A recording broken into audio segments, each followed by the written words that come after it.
नमस्कार स्वराज्यप्रेमी मित्रांनो, इतिहास हा फक्त तारखांचा आणि युद्धांचा गोषवारा नसतो, तर तो असतो बलिदानाचा, निष्ठेचा आणि स्वाभिमानाचा जिवंत श्वास.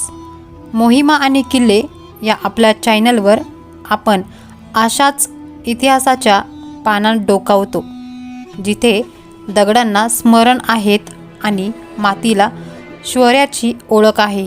आज आपण अशाच एका दिवशी घडलेल्या घटनेवर बोलणार आहोत, ज्याने मराठा इतिहासाचं रक्त अधिक गडद केलं.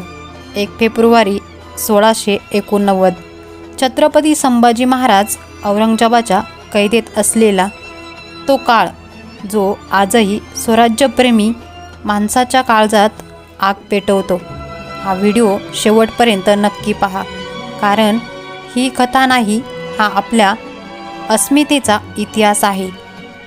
1 फेब्रुवारी 1689 साली दख्खनच्या भूमीवर थंडीचा गार वारा वाहत होता, पण त्या वाऱ्यापेक्षा जास्त थंड होती मोगलांच्या छावणीत पसरलेली शांतता.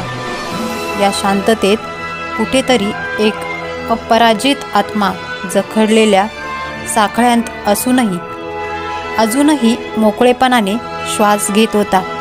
तो आत्मा होता छत्रपती संभाजी महाराजांचा. औरंगजेबाच्या कैदेत असलेला हा मराठा राजा केवळ शरीराने बंदिस्त होता, पण त्यांची विचारधारा, त्यांचा स्वाभिमान आणि त्यांचं स्वराज्याशी असलेलं नातं अजूनही मोकळं होतं. छत्रपती संभाजी महाराजांच्या डोळ्यांत त्या दिवशी ना भीती होती ना पश्चाताप. उलट त्या नजरेत एक विचित्र शांतता होती, जणू काही येणाऱ्या काळाची त्यांना पूर्व जाणीव होती. कैदेत असतानाही त्यांनी स्वतःला राजा म्हणून कधीच विसरू दिलं नाही. मोगल सैनिकांच्या कठोर नजरा, अपमानास्पद वागणूक आणि रोजची मानसिक छळवणूक यांपैकी काहीही त्यांना झुकवू शकत नव्हतं, कारण संभाजी महाराज केवळ शिवाजी महाराजांचे पुत्र नव्हते, तर स्वराज्याच्या स्वप्नाचे वारसदार होते. औरंगजेबासाठी छत्रपती संभाजी महाराज म्हणजे केवळ एक कैदी नव्हता, तर त्यांच्या अहंकाराला दिलेलं थेट आव्हान होतं. वर्षानुवर्ष दख्खन जिंकण्याचं स्वप्न पाहणाऱ्या औरंगजेबाला हा तरुण मराठा राजा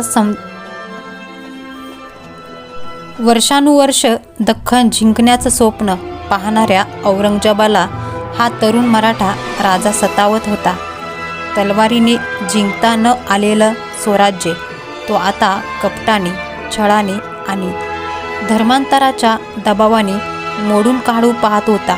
म्हणूनच छत्रपती संभाजी महाराजांना दरबारात उभं केलं जात होतं, अपमान केला जात होता, त्यांचा मुकुट काढून घेतला गेला होता, पण त्यांच्या मस्तकाला स्वाभिमान कोणीही काढू शकला नाही. औरंगजेबाने संभाजी महाराजांसमोर अटी ठेवल्या: स्वराज्य सोडा, इस्लाम स्वीकारा आणि मोगल सत्तेखाली सरदार म्हणून जगा. त्या क्षणी संपूर्ण दरबार श्वास रोखून उभा होता. पण छत्रपती संभाजी महाराजांच्या ओठांवर एक हलकं पण ठाम हास्य उमटलं. त्यांनी औरंगजेबाकडे पाहिलं आणि त्या नजरेत भीतीऐवजी तिरस्कार होता. स्वराज्य आणि धर्म हे सौदेबाजीचे विषय नसतात, हे त्यांनी आपल्या शांत पण ठाम मौनातून स्पष्ट केलं.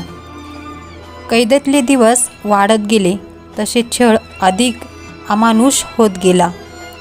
शरीर जखमी होतं, रक्त सांडत होतं, पण छत्रपती संभाजी महाराजांच्या तोंडून स्वराज्याविरुद्ध किंवा धर्माविरुद्ध एक शब्दही निघत नव्हता.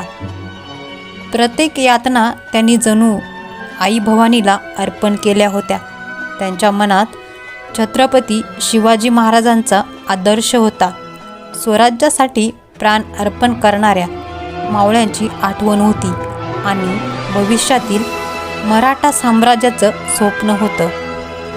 1 फेब्रुवारी 1989 हा दिवस म्हणजे केवळ एका राजाच्या कैदेतील दिवस नव्हता, तर तो दिवस मराठा इतिहासाच्या आत्म्यात कोरला जाणारा दिवस होता. कारण त्या दिवशी छत्रपती संभाजी महाराजांनी प्रत्यक्ष युद्ध न करता आपल्या सहनशक्तीने, निष्ठेने आणि बलिदानाच्या तयारीने मोगल साम्राज्याला पराभवाची पहिली जाणीव करून दिली होती. त्यांच्या देहाला जखडता आलं, पण त्यांच्या विचारांना नाही. हेच त्या दिवसाचं सर्वात मोठं सत्य होतं. छत्रपती संभाजी महाराजांचा इतिहास इथे संपत नाही, तो इथे सुरू होतो. कारण त्यांच्या बलिदानातूनच मराठ्यांच्या स्वराज्याची जिद्द अधिक तीव्र झाली आणि औरंगजेबाच्या साम्राज्याच्या पाया हलू लागल्या.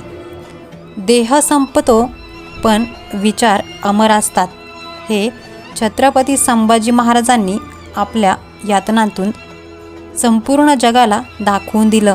मित्रांनो, अशा इतिहासाला फक्त पाहून विसरायचं नसतं, तर तो पुढच्या पिढीपर्यंत पोचवायची जबाबदारी आपली आहे. जर हा व्हिडिओ तुमच्या मनाला भिडला असेल तर मोहिमा आणि किल्ले या चॅनलला सबस्क्राईब करा, व्हिडिओ लाईक करा आणि स्वराज्याचा हा इतिहास जास्तीत जास्त लोकांपर्यंत शेअर करा. पुन्हा भेटू अशाच एखाद्या मोहिमेसह, एखाद्या किल्ल्यासह आणि स्वराज्याच्या अभिमानासह.